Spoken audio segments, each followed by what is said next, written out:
Welcome to the Empty Nest Era, the podcast that helps you navigate life after the kids leave home. I'm Jamie Chin, licensed marriage and family therapist and mom to two amazing daughters in their 20s, and I'm here to walk alongside you as you rediscover yourself, reconnect with your partner, and redefine your relationship with your adult children. Let's begin this next chapter together. The holidays. For some people, they mean cozy lights, family traditions, and hot cocoa by the fire. For others, they mean fighting with tangled Christmas lights, wondering how many pies are too many, and trying not to throttle the relative who keeps asking you if you've basted the turkey. But this year, for the first time, you might be staring down the holidays with an empty nest. The kids aren't living at home anymore. Maybe they're off at college. Maybe they just got their first apartment. Maybe they're starting their adult lives and you're still wrapping your head around the fact that your grocery bill has been cut in half. Either way, the house feels different, quieter.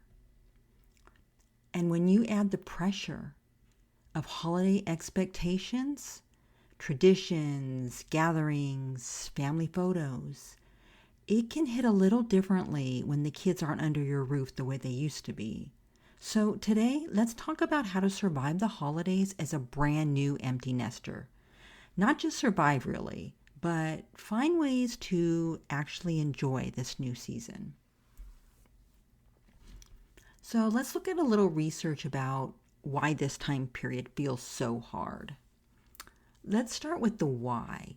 Why do the holidays sometimes feel extra heavy the first year your nest is empty? Research from the American Psychological Association found that about 38% of people say their stress increases during the holidays, and only about 8% say that they feel less stressed. I know which group I'm in. And when you add in the shift of no longer having kids at home, it can amplify that sense of loss, loneliness, or holiday pressure. Another study in the Journal of Family Psychology showed that parents often experience the first holiday season without kids at home as a milestone of loss. It's not necessarily grief in the traditional sense, but it can feel like a chapter has closed. And the holiday traditions that once centered around children now need to be reimagined. So if you've been wondering, why do I feel off this year? You're not alone. It's real and it's normal. Here's a few tips to deal with it. All right. Tip number 1, give yourself permission to feel weird about it. First things first. It's okay if this holiday feels different, because it is different, and pretending otherwise can make it harder. Think of it like adjusting a recipe. If you always made stuffing for 12 people and now you're making it for 4, of course it feels odd. You're not doing anything wrong. It's just a new version. One mom I spoke to said the first Thanksgiving without her daughter at home, she set a place at the table out of habit, and then she burst into tears when she realized that her daughter was away at college. By the second year, she'd adjusted. But that first year, she gave herself permission to cry over the cranberry sauce.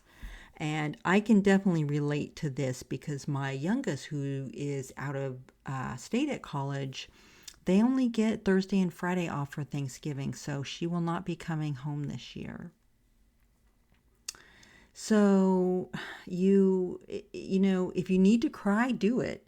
If you need to laugh at how quiet your house is, do that too. Everyone deals with it in their own way, and that's okay. Tip number 2, keep traditions, but loosen the grip. Traditions are powerful. They're like anchors in the chaos of life. But here's the thing. Sometimes we treat traditions like they're written into the Constitution, and that's where the pressure builds. Instead, pick one or two traditions that really matter. Maybe decorating cookies together, maybe watching It's a Wonderful Life, and then let the other traditions kind of shift. You might even find your grown kids enjoy creating new traditions with you. For example, instead of the full-blown 12-hour cooking marathon, maybe you all cook one meal together when they visit. Or if you can't be together in person, schedule a video call where you each make the same holiday cocktail and toast across the miles. It doesn't have to look like it always did to still feel meaningful. And let's face it, as parents, sometimes we just take what we can get. All right, tip number 3, focus on connection, not perfection. Here's a stat I love. A 2019 survey by one poll found that 88% of Americans say the holidays are the most stressful time of year. And a big chunk of that stress comes from trying to make everything perfect. Boy, I can relate to this. But here's the truth. Your kids probably won't remember whether the tree was symmetrical or the turkey was Instagram worthy. They'll remember how they felt. Did they feel welcomed, loved, connected? That's the stuff that sticks. So instead of obsessing over the centerpieces, maybe put your energy into asking your son about his new roommate or listening to your daughter talk about her internship. That's the memory they'll carry. Tip number 4, create space for yourself. Okay, here's the part that a lot of parents forget. The holidays don't just belong to your kids. They belong to you too. Maybe for years you've been so focused on making the holidays magical for your children that you forgot you actually have preferences. Do you like quiet mornings with coffee and holiday music? Do you love cheesy Hallmark movies? Do you secretly hate stringing lights and would rather hire someone else to do it? This is your season to reclaim some of the holiday for yourself. One empty nester told me that once her kids were out of the house, she started a new ritual of taking herself to a movie matinee at the theater. Popcorn, soda, the works. She said it felt indulgent and fun, and it became her thing. So ask yourself, what could become yours? Tip number 5, get creative with time together. One challenge for new empty nesters is scheduling. College kids or 20-somethings may not be able to come home for a whole week. They might have work schedules, partners, or limited funds for travel. Instead of focusing on the exact date, focus on the quality of time. Maybe you celebrate Christmas Eve on December 27th. Or maybe you send a holiday package ahead and then FaceTime while they open it. Flexibility is key, and research backs this up. Families that adapt their traditions to changing life stages report higher satisfaction and less conflict during the holidays. Tip number 6, expand your circle. The holidays don't have to be only about family under your roof. This can be a great time to reach out to friends, neighbors, or even volunteer. A study in BMC Public Health showed that volunteering is linked to higher well-being and lower feelings of loneliness, especially in midlife adults.